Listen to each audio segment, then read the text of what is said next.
Welcome to All Pro Football Data. My name is Jim Coburn, and today's episode we're talking about Jonathon Brooks, running back out of Texas. We're going to be looking at his production data to kind of see where he tests, look at some pro comparisons for him, and kind of give you an overall outlook on him. One interesting fact about Jonathon Brooks is that Brooks's jersey was retired at Hallettsville High School in Hallettsville, Texas. And Brooks is definitely one of those kind of, I don't want to say infamous, but just kind of famous running backs out of the sort of Texas high school football pantheon of players that you could think of. You know, that name that he may not have been extremely famous in college, but he was already famous coming out of high school.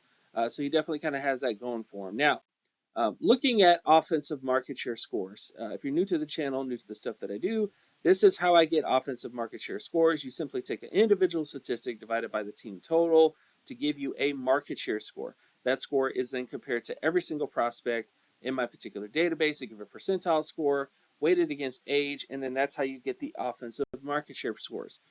Looking at the scores for him, he did not score particularly well. Now, this data was adjusted for the games that he missed last season, because he did miss some games. He had some injury, but he had a 53 percentile total offensive market share production score. He had a 63 percentile receiving yardage production score and a 47 percentile touchdown score.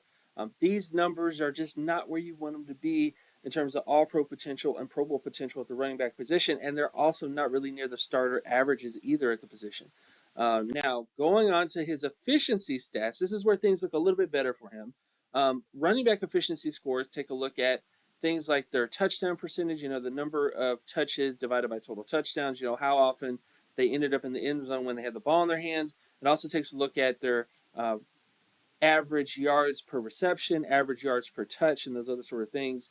And of course, this is all percentile scored. So we're not talking about z-scores and standard deviations and all that kind of stuff. It's just 0 to 100 to kind of give you an idea of what those scores are. When you look at the data here, Jonathon Brooks tested really well in terms of his yards per reception and yards per rush. Yards per rush was actually better than his yards per reception score. And his TD percentage was about 50%. But his efficiency scores were all pretty decent for what you want from him. And this sample size also includes 2,312 running backs since the 1969 NFL draft class. All the scores that I'm doing are out of the many running backs in terms of the scoring. Now, moving on to adjusted production scores. Adjusted production is essentially the context production. So it takes a look at things like the age score, offensive market share, strength of schedule, strength of team. All those things are added together to give you context for the production. How productive were they for their age? How productive were they for their level of competition? And of course, how productive were they for the team that they were on, for how good of a team that they were on? And of course, the difference between the MSA score and the pass score is the MSA score takes out the efficiency scores, and the pass score adds the efficiency scores. So guys who may not have been that productive in terms of things like solo tackles and stuff like that, they usually will have a higher pass score, which kind of tells you this is a running back who may not have been that productive, but he was really efficient with the football in his hands, and he could become a much more better, or I shouldn't say more better, but he might become a better back at the NFL level because he had great efficiency in college. He just wasn't utilized much in college. So when you look at Jonathon Brooks in terms of his adjusted production rate, his age score is a 36 percentile score, but he did have an MSA rating which was in the 83rd percentile, and his pass score was in the 79 percentile.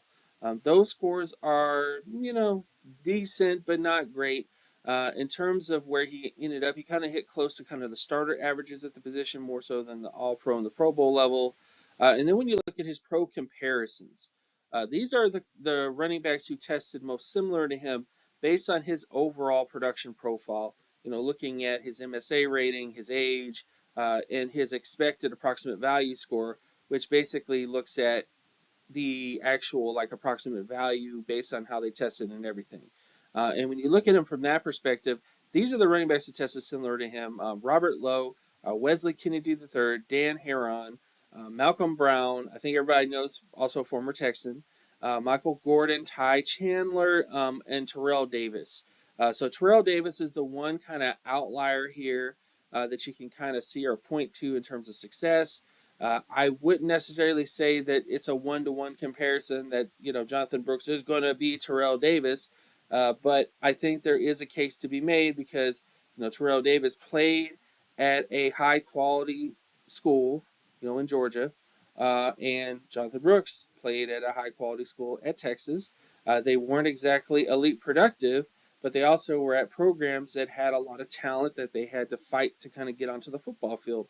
Though that's a legitimate argument to make about Jonathon Brooks, is that he had two great running backs that were in front of him for a while, and then he finally got the opportunity this year, or at least I should say in 2023, to kind of get things done. Now, looking at his outlook, Jonathon Brooks profiles as a backup to starter based on his production profile. He will need to become an outlier if he becomes an elite running back in the NFL, because, again, as I stated, I had to adjust his production. So I adjusted his scores based on the games that he missed, which is something I don't always do. But in his case, I did just because there is so much fanfare for him. Because as a data guy, I have to, if there's a guy that film people really like, I do have to kind of go in there and kind of say, okay, what am I missing? Was there something in the data that affected his score that was unexpected? He actually did really well. It's just he only played like a handful of games. In Brooks's case, he played a decent amount of games last year, but he also missed some games, so I adjusted that, and he still didn't test that well in terms of his production. Now, there are some cases of this type of back working out in the NFL, like Terrell Davis. However, most backs like this become career backups to rotational backs. Is that a problem? I don't think so. I think if you were to draft Jonathon Brooks and say day 3, the NFL draft, you're going to get good value. However, excuse me, I think the people that kind of have him as like a top 5 back, I don't really see it. So maybe we'll see with athletic testing. If he tests well as an athlete, there might be something there. But then again, is he going to be healed completely for the combine to really go through the testing? There's just a lot of question marks with him, and I don't necessarily think they're all going to be answered, but I think a good combine performance would help if he actually does participate in the combine. So with all that stuff out of the way, thank you guys so much for watching the channel. My name is Jim Coburn. You can follow my other work at Gymmetrics. You can also check out my Patreon page, patreon.com/jcoburn, to get more data stuff like this. And also to see videos early, become a patron subscriber over there as well if you want to get some videos early. And with all this stuff out of the way, thank you guys so much for watching the channel. Peace!